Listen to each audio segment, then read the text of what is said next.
aqui. Pronto? Beleza, Binho? Amém. Glória a Deus pela vida de vocês, meus irmãos. Amém. Mila, Diego, Mirelle, o pessoal todo da banda. Gente, hoje a pastora me fez um convite especial essa semana. O pessoal voltando instigado aí do carnaval, do acampamento, né? Do carnaval não, tempo com Deus. Bênção demais, é muito bom a gente ver o pessoal empolgado. Sempre é bom ter esses acampamentos porque traz um renovo, traz uma empolgação para a juventude. E estar pregando logo após o carnaval é muito bom porque a gente já sente toda a igreja, todo o pessoal já no clima mesmo de estar na presença de Deus. A pastora disse que está muito cansada, então me chamou para pregar hoje. Mas eu não imaginava que eu ia talvez mais cansado que ela, porque eu acabei de terminar a mudança lá de casa. E quase que eu venho pregar descalço, minha gente, porque eu não estava achando meu sapato, parece que ficou lá na casa, na outra que eu me mudei. Acabei esquecendo lá. Aí achei um que eu tinha até separado para doação e estou com ele. Então assim, gente, pense numa coisa complicada, é o tal da mudança. E principalmente quando é uma mudança com reforma da casa que você está se mudando para.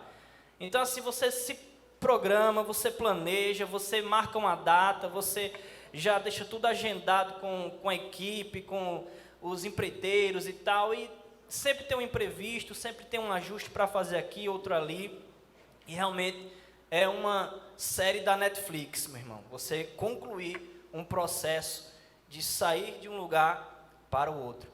Isso parece muito com a nossa vida, né? Com a nossa caminhada com Deus também é assim.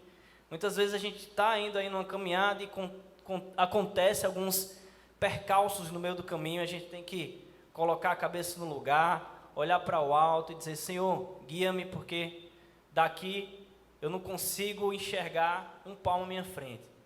Mas graças a Deus a gente já está aí na nova residência, e eu creio que Deus vai continuar nos abençoando e teremos momentos maravilhosos ali naquele lugar. Amém? Meus irmãos, eu quero convidar você essa noite a abrir a palavra de Deus no texto de Isaías, capítulo 6, nós vamos ler do 1 ao 8. Vou dar um tempinho para você achar aí na sua Bíblia, no seu celular.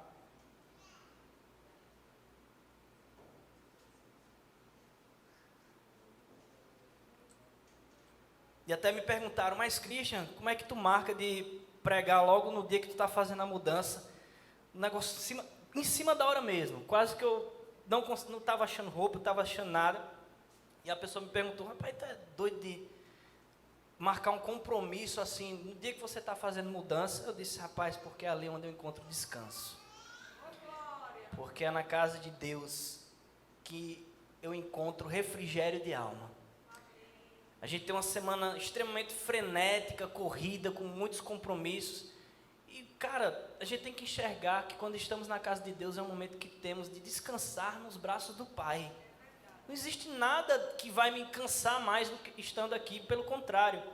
Chegar aqui e ouvir um louvor maravilhoso desse, uma ministração tremenda desses meninos, cada vez mais ministrando com mais unção. Você vê mesmo a presença de Deus palpável neste lugar.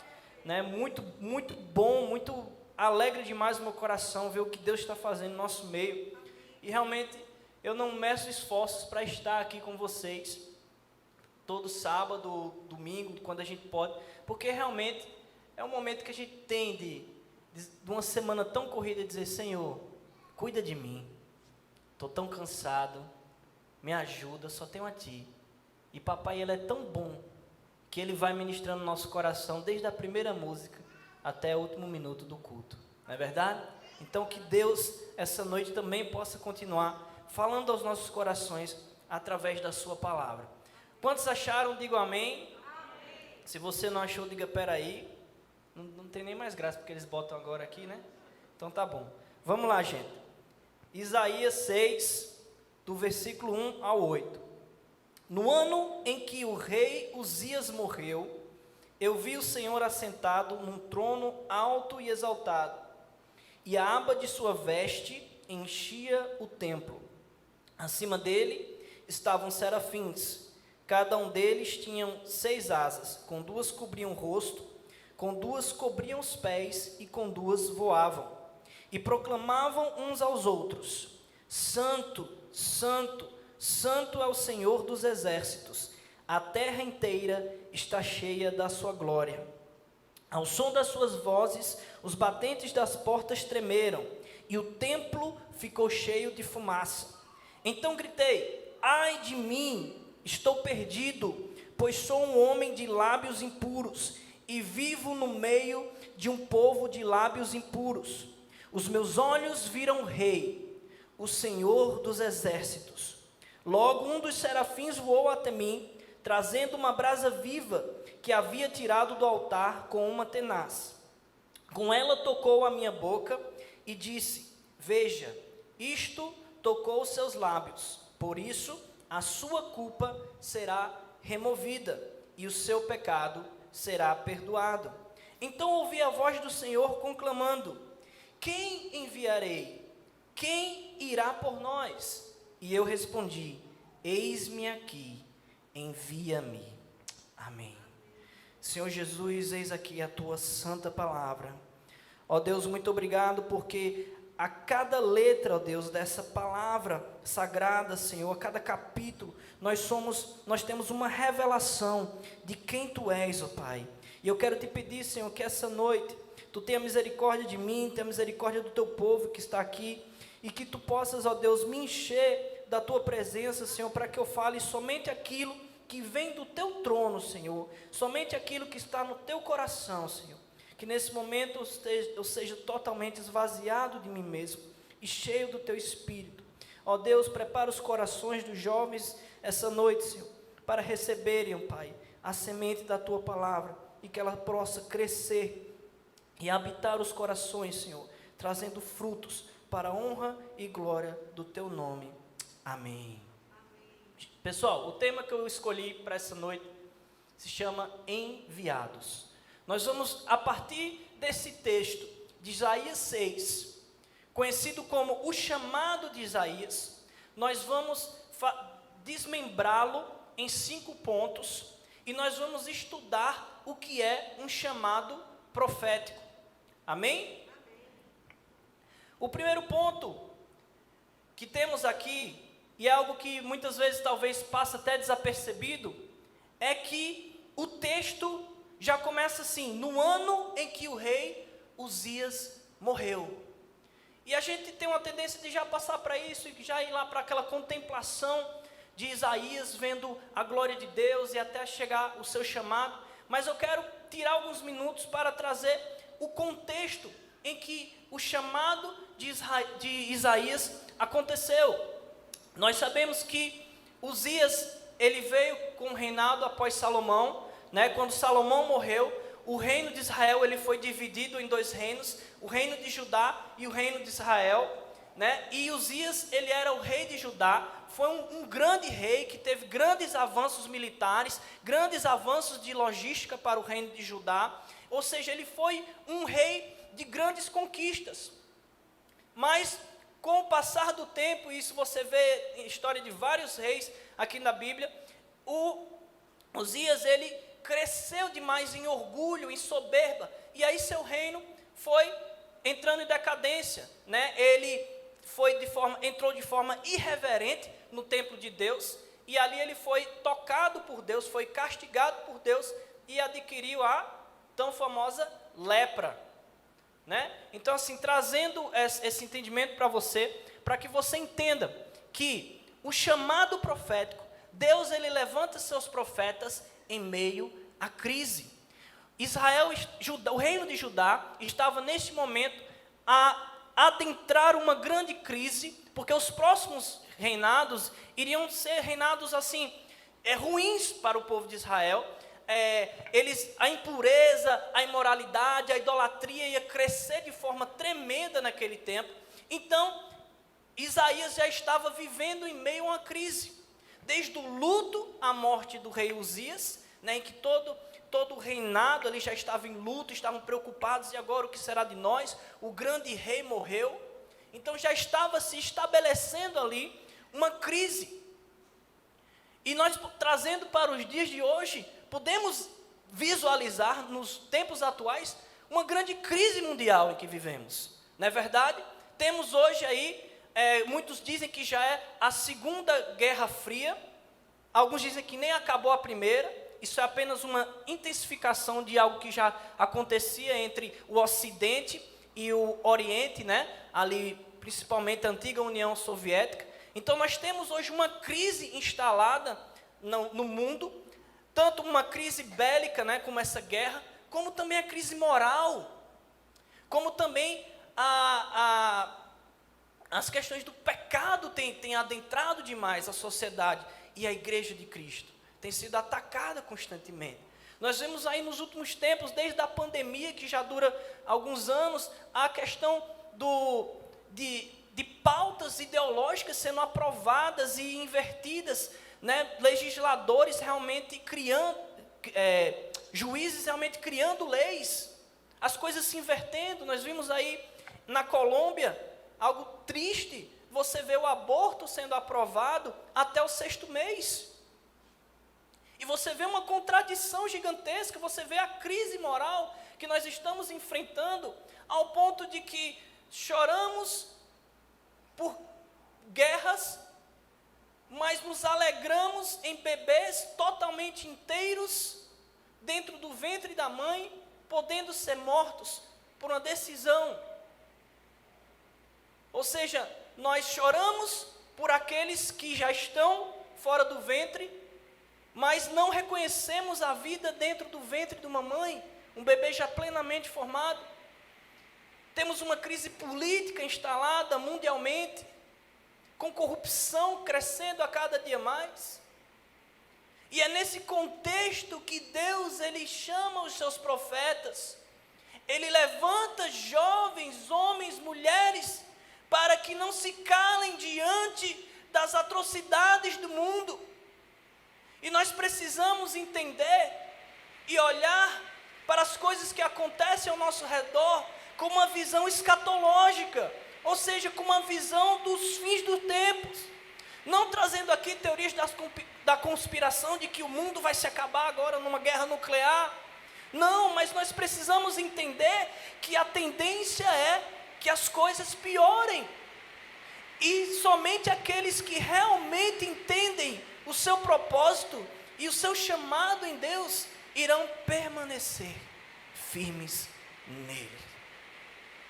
E é em meio a esse contexto de grande crise, de grande imoralidade, de idolatria crescendo cada vez mais, que Isaías é convocado.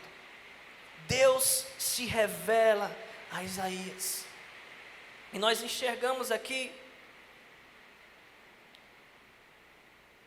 no segundo ponto, agora nós vamos entrar, e eu separei aqui, o segundo ponto diz o seguinte: toda convocação profética, ela ocorre primeiramente através de Deus se revelando aos seus profetas. Ou seja, o primeiro passo para o chamado ao profeta, o chamado profético, é Deus se revelando. Deus, Ele se inclinando àquela pessoa chamada, convocada. E nós conseguimos ver isso com Moisés, nós conseguimos ver isso com o próprio Paulo, em que Jesus aparece para ele e faz a convocação pessoalmente. E a partir desta revelação que Isaías teve, a partir da revelação da glória de Deus, iniciou-se o processo de preparação para o seu ministério.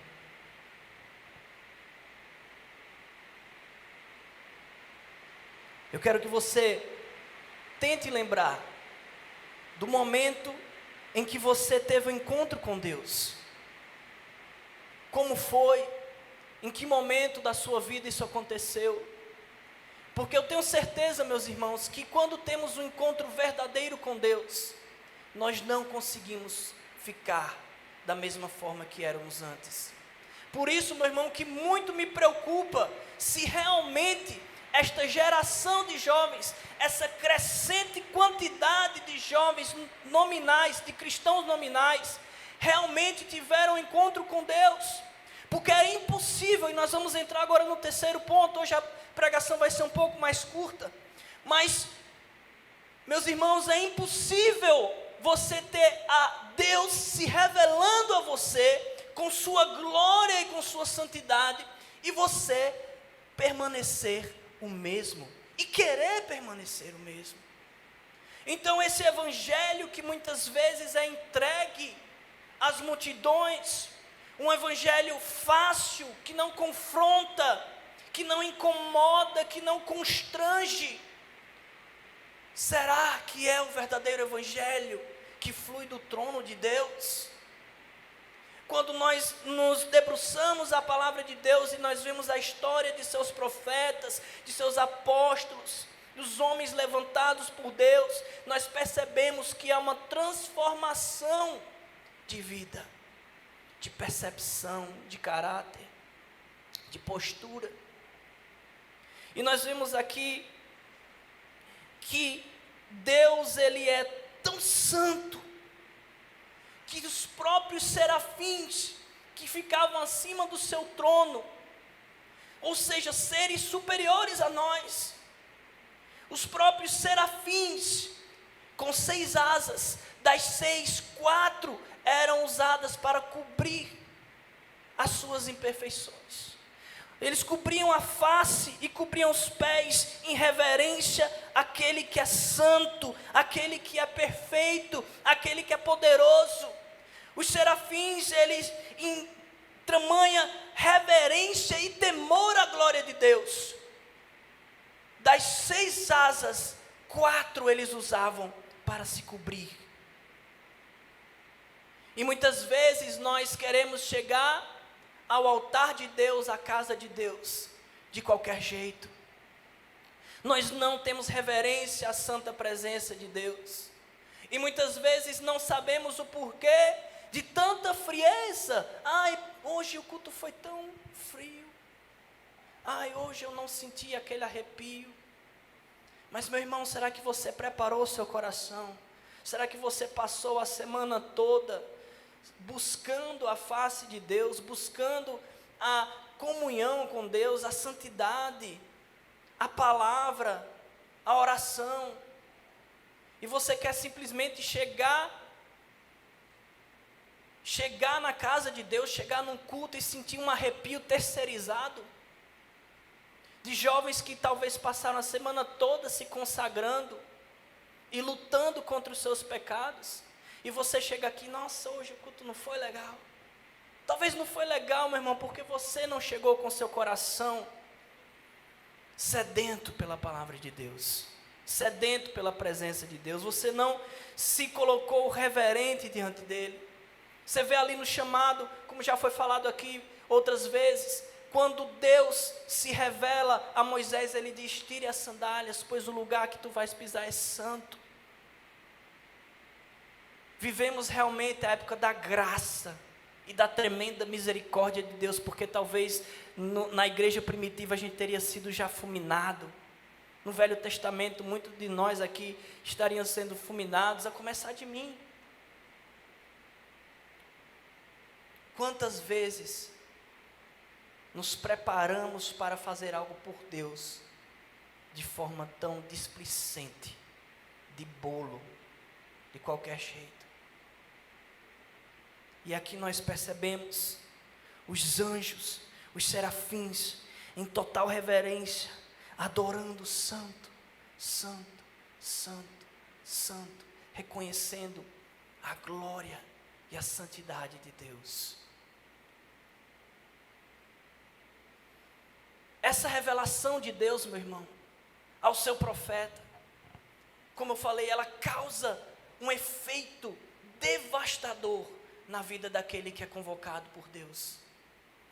O profeta, ele, após esta revelação da santidade de Deus. E ali nós temos várias passagens que diz: ninguém pode ver a face de Deus e viver, porque é tamanha glória que isso causa um efeito de temor e de reconhecimento de quem nós somos.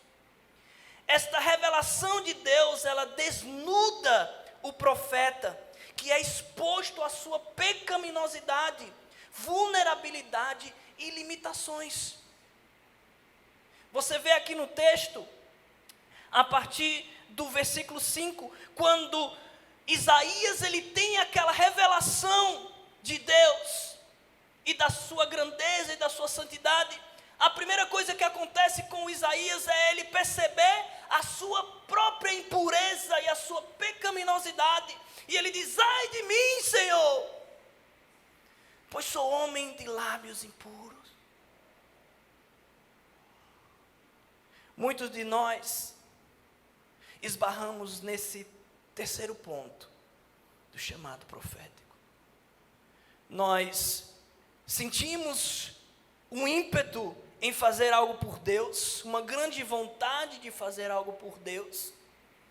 Nós buscamos até entender Deus, saber quem Ele é, mas nos carece o verdadeiro reconhecimento de todos os atributos de Deus, ao ponto de termos as nossas vulnerabilidades e limitações reconhecidas por nós mesmos. Muitas pessoas chamadas para o ministério, para a liderança, têm grande dificuldade de simplesmente entregar todo o seu sucesso ministerial nas mãos de Deus, de dizer: Senhor, eu nada sou sem Ti, eu sou impuro, eu sou pecador,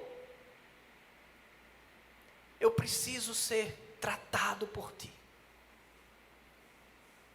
É por isso, irmãos, por essa falta de reconhecimento de que tudo o que temos e tudo o que somos somente vem de Deus, e é dele, para ele, somente dele são todas as coisas, que muitos ministérios que alçam sucesso de forma repentina e meteórica, em pouco tempo se acabam em escândalos, porque os seus líderes não conseguem reconhecer o estado pecaminoso que se encontram.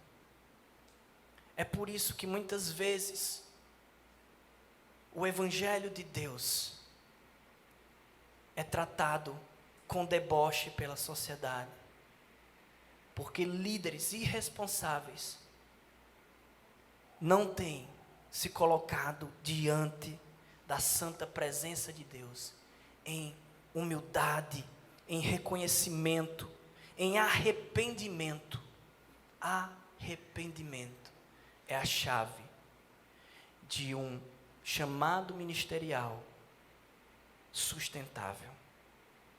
É sabermos que dia após dia nós precisamos nos arrepender e reconhecer que precisamos do fogo purificador de Deus em nossa vida. Você percebe aqui que a partir do momento que Isaías ele reconhece a sua impureza, a sua imoralidade, o seu pecado, e você percebe que é algo assim tão gritante em seu coração, que ele realmente exclama em alta voz: ai de mim, Senhor, pois eu sou impuro, eu sou pecador. E naquele instante nós temos uma revelação profética do que Jesus viria fazer por nós.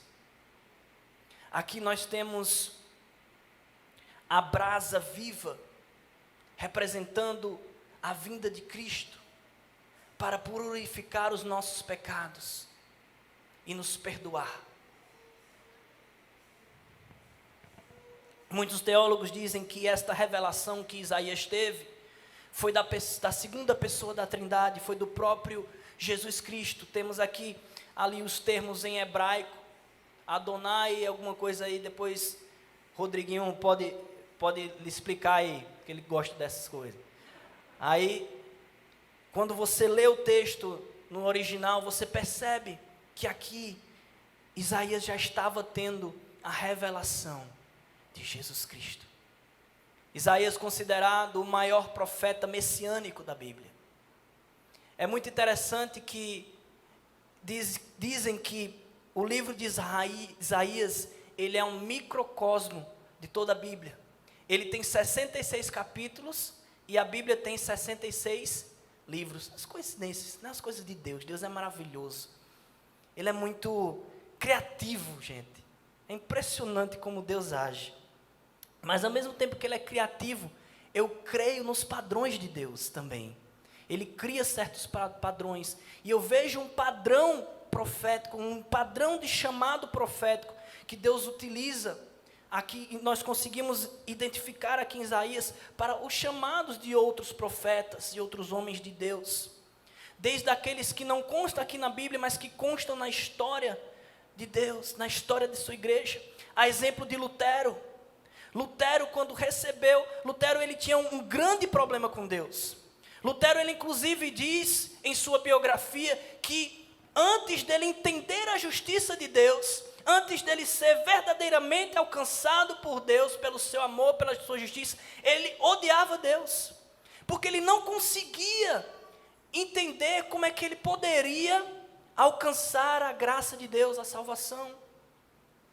E somente após uma noite de tremenda angústia, em que ele já estava desfalecendo, entregando a sua alma, dizendo: Deus, eu vou morrer, é que ele tem a revelação de quem Deus é. Existe um padrão em homens de Deus. John Wesley, da mesma forma, em momentos de crise. Por isso que eu quero dizer, meu irmão, se a crise está batendo na sua porta essa noite, se a angústia está batendo no seu coração essa noite, se as dúvidas, se as incertezas estão batendo no seu coração essa noite, estão te angustiando a alma, saiba que Deus tem um chamado para a sua vida. Deus quer fazer algo, aceite o processo. Assim como uma reforma que eu acabei de compartilhar, que demora, que é chata, que dá problema, assim é o nosso processo de chamado profético em Deus. Eu tenho extrema dificuldade. Não sou Deus, não tenho revelação a esse ponto. Mas para mim é difícil compreender ascensões meteóricas de pessoas que não pagaram o preço, de pessoas que não passaram pelo moer santo de Deus em suas vidas. Você pode até crescer, mas se você não for processo por processo por processo, Deus tira, porque o ministério não é seu. A Igreja Batista da Orla, ela não é de pastor Neto, ela é de Deus, dada em amor a pastor Neto e a pastora Patrícia para zelarem pelo ministério de Deus. Mas a partir do momento em que eles não tiverem o coração diante do altar de Deus, Ele tira. E é assim com qualquer pessoa que se coloca, que bota a mão no arado e se coloca à disposição de fazer algo por Deus. Se não tivermos uma vida com o intuito de sermos tratados pelos processos de Deus, Deus simplesmente usa outras pessoas. Eu não concordo com a frase que diz: Deus precisa de você. Deus não precisa de você, meu irmão. Deus não precisa de ninguém. Deus é Deus. Ele, com uma palavra, Ele faz o que Ele quiser fazer. Mas Deus é um Deus participativo. É um Deus que ama a comunhão com sua criação. E por isso Ele nos convoca. E um ser tão santo, tão superior, tão perfeito, Senhor dos exércitos, olha que coisa maravilhosa. O Senhor dos exércitos olha para ti, olha para mim e diz: venha, eu quero te usar.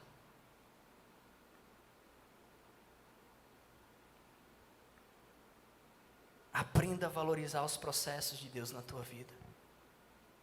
Aprenda a valorizar o trabalhar de Deus na tua vida. Muitos querem o chamado, muitos querem o holofote, mas poucos querem ser queimados pela chama viva da santidade de Deus. Cuidado, reverência, reconhecimento. Tudo o que fazemos aqui, vidas que abençoamos com louvor, com pregação, é somente pela misericórdia de Deus. Somente pela misericórdia de Deus. E o quarto ponto, meus irmãos, que nós percebemos aqui nesse chamado de Isaías, é que tal revelação do estado pecaminoso em que o mesmo se encontrava, ele gera tal revelação do seu estado pecaminoso e da perversão da nação, gera um arrependimento profundo no profeta, que chora pelos seus pecados e pelos pecados da nação. Veja bem, eu estava escutando um dia desse um podcast, acho que era do Jesus Cop, com aquele João Paulo, do Céu na Terra Movement. Quantos aqui já ouviram falar sobre João Paulo? Aquele Céu na Terra Movement. É uma reunião que acontece em Brasília, numa praça, e ali ele contando um pouco do seu testemunho, ele disse que ele teve um encontro tremendo com o Espírito Santo, numa busca que ele estava tendo, né, de entender a Deus, né, e eu acho que ele estava lendo Porque Tarda o Pleno Avivamento, que é um livro assim, cara, que mexe com a gente. Esse Caçadores de Deus são dois livros que eu acho assim, que se você está nessa pegada de querer entender mais das questões proféticas, são dois livros, além da Bíblia, que a Bíblia está acima de todos, mas são dois livros muito interessantes, que vai mexer com o seu coração. E esse jovem, João Paulo, ele estava ali, também nessa vibe, nessa busca pela presença de Deus. Ele disse que foi visitado pelo Espírito Santo, ao ponto dele ser tão constrangido pela presença do Espírito Santo, pela sua santidade, que ele caiu de joelhos ao chão e chorava por horas e horas e horas, chorando por almas perdidas. Quantas vezes nós temos chorado pelos perdidos? Nós temos uma tendência ocidental e do pós-modernismo de focarmos demais as coisas em nós mesmos, e até mesmo ministerialmente falando, até mesmo dentro da igreja, a gente pede demais: Deus me dá, Deus restaura a minha vida, Deus me ajuda, Deus me usa, eis-me aqui, ó Pai, eu quero cantar mais, eu quero pregar mais, eu quero fazer mais por Ti. Eu sempre foco em nós, em nós, em nós, em nós, mas esquecemos que os profetas verdadeiramente chamados por Deus são aqueles que choram pelas almas que estão indo de rodo para o inferno. E você vê que Isaías, ele não só reconhece o seu pecado, ele diz: ai de mim que sou homem de lábios impuros, mas ele reconhece o pecado da nação que ele vive. Ele diz: e habito no meio de uma nação de lábios impuros, de uma nação idólatra, de uma nação imoral, perversa. Aquele que é chamado por Deus, ele tem uma percepção da podridão em que o mundo está caminhando. E assim como Jesus muito bem colocou, que nós devemos ser sal e luz desse mundo. O sal é aquele que ele inibe, ele atrasa a putrificação da carne. Não só dá sabor, mas ele era usado em substituição ao que nós temos hoje, as Brastempes da vida, a geladeira. Se lançava sal sobre aquela carne para evitar que ela apodrecesse. E nós somos chamados a nos posicionarmos contra esses avanços imorais que têm assolado o mundo. Não adianta recebermos um chamado de Deus, temos a revelação de quem Ele é, se isso não gerar em nós um inconformismo com o mundo. Nós não podemos nos enquadrar e nos adequar às coisas que têm acontecido em nosso meio. Mas infelizmente muitos de nós, e eu já me coloco nisso também, já aconteceu muito comigo, nós ficamos receosos de nos posicionarmos. Porque, irmãos, é um desejo tão grande desta geração de ser aceito, de ser reconhecido, de ter vários amigos, que nós temos medo de nos posicionarmos e sermos cancelados. O crente, o cristão, o chamado por Deus que tem medo do cancelamento deste mundo, ele precisa rever a sua vida com Deus. Porque não há cristianismo sem perseguição, meu irmão. Não há como você ser cristão no mundo de hoje, sem em algum momento da sua vida você ser confrontado, você virar motivo de chacota, você ter alguém se levantando contra você. Se isso não acontece na sua vida, meu irmão, de duas uma, ou você está se amoldando a este mundo e sua luz está apagada, ou é só questão de segundos, vai acontecer. Isaías, ele percebeu o estado em que o povo se encontrava, e ele chorou, e ele se arrependeu. E por último, meus irmãos, este arrependimento genuíno que é gerado em seus profetas, em esses homens chamados por Deus, desde os personagens bíblicos aos personagens da história da igreja, George Whitefield, John Wesley, Lutero, que mais? Pastor Neto, Rodriguinho, jovens da Igreja Batista da Orla. Esse arrependimento genuíno, ele gera ação e predisposição para atender o chamado de Deus. Nós percebemos aqui, no andar desse texto, do versículo 1 ao 8, em que Isaías, no meio de uma crise nacional, com a morte do rei Uzias, ele teve Deus se revelando a ele, ou seja, ele teve uma revelação de quem Deus era, e a partir do momento que nós temos a revelação de quem Deus é, nós temos a revelação de quem nós somos. Esse é o passo, não é invertido. Deus mostra primeiro quem Ele é, para que nós possamos entender quem nós somos. E a partir desse momento, o processo se inicia em nossa vida. E Isaías, percebendo a santidade de Deus, ele percebe a sua imoralidade, o seu pecado, se arrepende, chora pelo seu pecado, pelo pecado da nação. Ele é perdoado os seus pecados aqui pelo serafim, que traz a brasa e bota na boca dele. Isso aqui já trazendo aqui uma mensagem escatológica do que iria acontecer milhares de anos depois, com a vinda de Cristo. E aí Deus diz: quem enviarei? Quem irá por nós? E Isaías, tendo sido transformado pelo sangue purificador do trono de Deus, ele responde: eis-me aqui, envia-me. Meus irmãos, eu já falei outras vezes aqui, quando você faz essa afirmação a Deus, sua vida jamais será a mesma. Prepare-se, aperte o cinto, segure lá no carrinho da montanha russa, que tua vida, meu irmão, vai virar de ponta cabeça.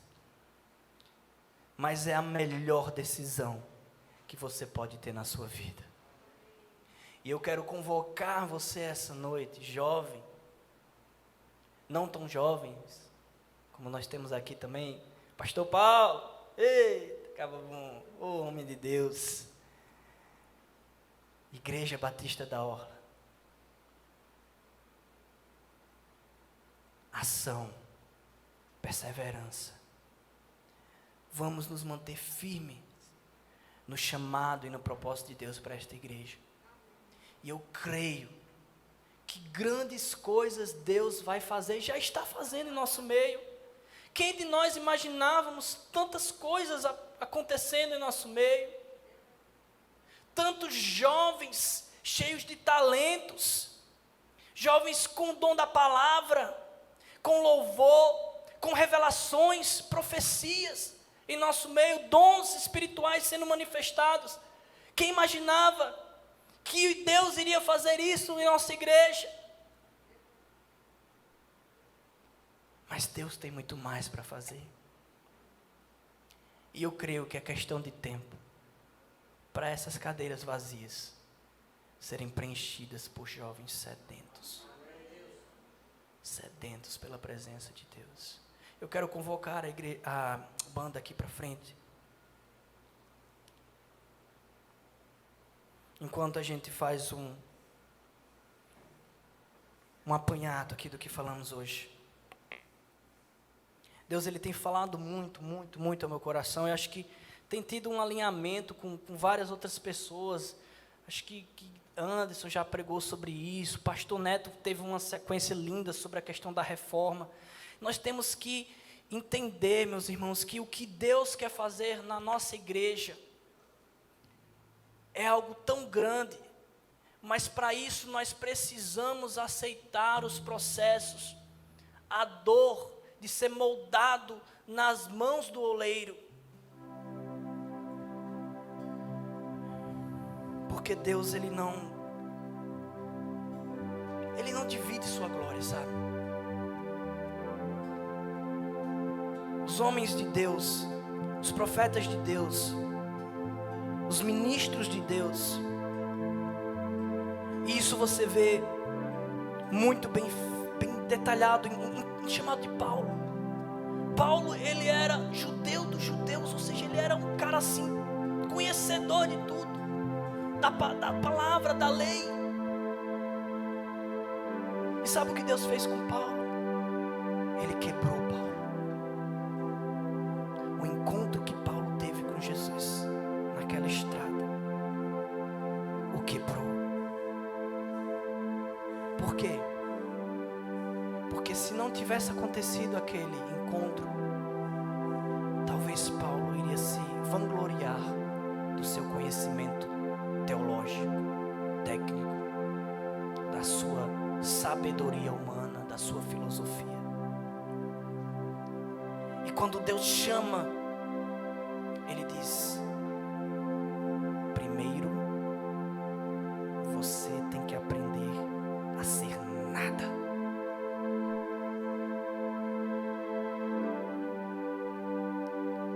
Aquele que reconhece suas limitações é o que é enviado para as nações. Mais uma vez, aquele que reconhece suas limitações é o que é enviado para as nações. Vamos adorar esse Deus maravilhoso.